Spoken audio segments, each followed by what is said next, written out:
Hello, this is Thunderbird Daily. Welcome back to my channel. The new yearly Thunderbird version 45.0 is being released this weekend.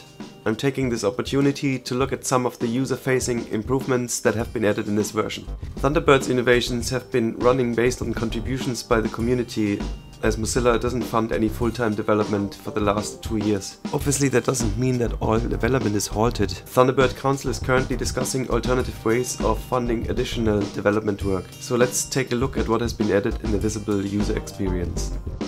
There have been quite a few improvements in the Composer window, which is kind of important as our Smart Template 4 add-on works in it.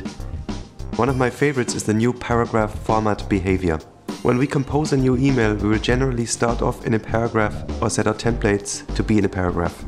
With the new behavior, whenever I press enter, I will remain in paragraph mode, just like in a word processor. That has the added advantage of getting proper spacings between the paragraphs without having to think of hitting enter twice.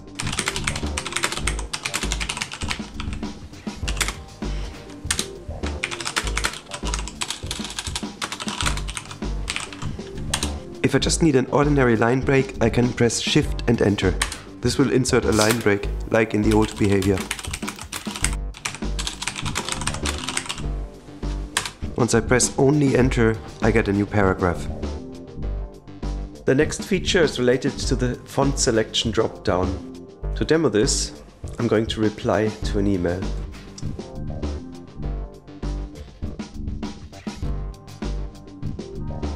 The font drop-down now shows the used fonts in a section above the long list of installed fonts. I can even go to a section in the email I reply to, then go back up, and the used font is listed here.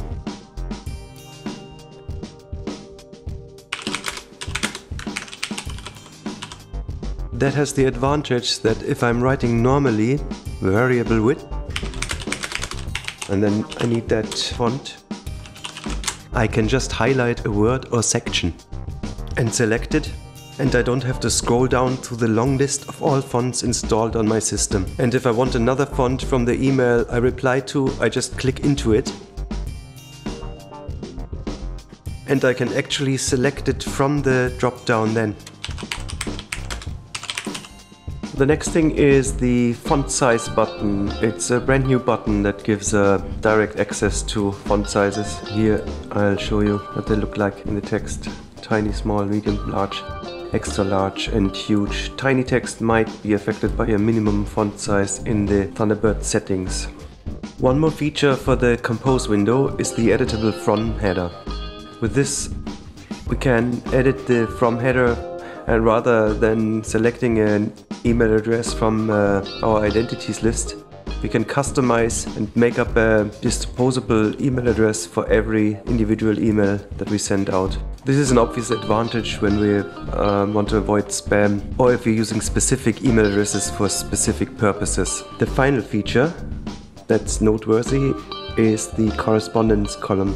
It is a new type of column that gives more information about the email correspondence that the email was sent to. So rather than showing my own name as the sender, it shows who I've sent it to and a little arrow, just to show this is how it differs from the From and Recipient columns. From, Recipient, you can see I sent an email to Jörg, so my name in From and Jörg as recipient. And here this email was sent from Jörg to me. I see Jörg in both cases, and I see an error. The upgrade to the Correspondence column is automatic with Thunderbird 45, and it is activated when you open a folder. If you don't want your folders migrated to the Correspondence column, you can disable this feature with a configuration setting.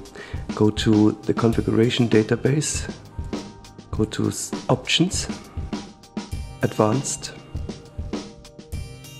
Config Editor, and in the search box enter Mail News UA Upgrade and Correspondence. If you set this to false by toggling it, it will avoid the new behavior, and any old folder you go to will behave the normal way. That's it for today. I hope you enjoyed this video, and please subscribe for more tips on Thunderbird and my add-ons. Bye!